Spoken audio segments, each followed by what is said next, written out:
Well, reactions have been pouring in from Europe today, with some expressing disbelief, while others, including German Chancellor Angela Merkel, warned of a long road ahead. Let's get some perspective on the future and what it may hold for the euro as we head into a new year. Then talk to John Laughlin, Director of Studies at the Institute for Democracy and Cooperation. He's joining us on the line from Paris tonight.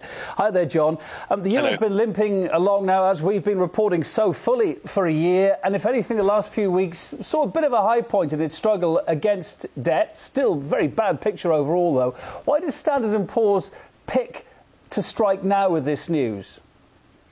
Well, I don't think that's, in a sense, the right question. I think that they've got their own timetables and they report on, what they see. The fact is there's been a lull, as you say, in the crisis, but that was really to do with the Christmas and New Year holidays.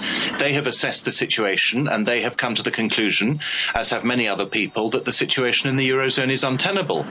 And I think when the euro finally collapses, as it will do surely within, I would think, probably the next year, we will see this day, this announcement, the downgrading of France, as having been one of the decisive moments, because it really is a sign that the markets are losing confidence in, obviously, the Eurozone and the Euro project as a whole, and in the core countries of Europe, obviously France.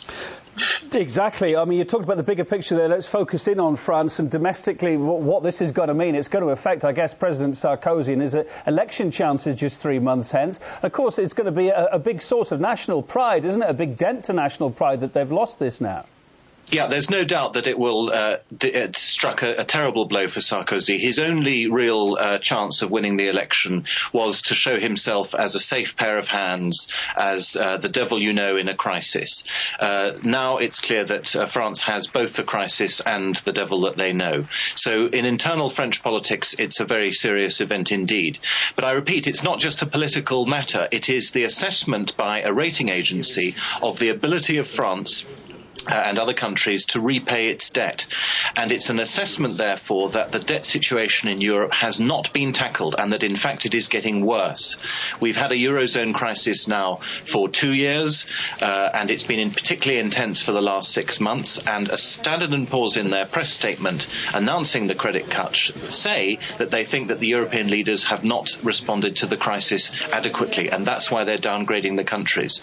So it's an assessment of the situation on the ground, which is that European countries are struggling to contain their debt. Obviously, a reaction as well from Germany, Angela Merkel today, saying that these downgrades add urgency to the EU's struggle to keep the euro alive. She's talking now of a long road ahead. She's not talking, though, yet of a brick wall at the end of that road, but you see differently.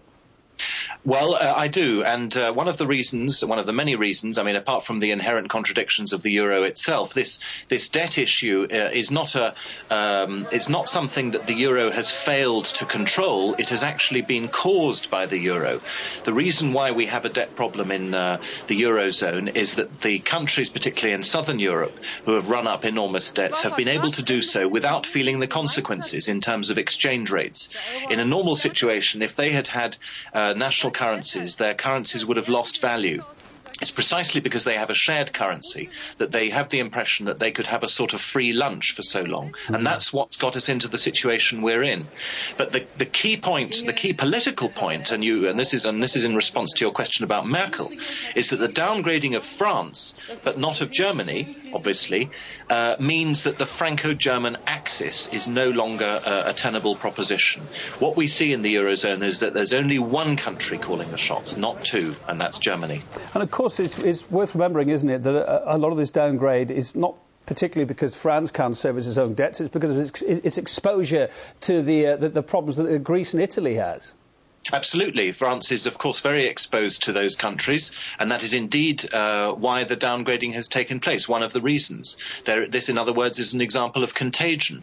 But I repeat, what it really also shows, let's not forget that, of course, French ministers only a few weeks ago were denying that this downgrade would take place, but they were also arguing for the existence of Eurobonds. In other words, they were arguing that the strongest countries in Europe should guarantee the debts of the weakest. Well, this downgrading shows that those strongest countries countries are not as strong as we thought they were.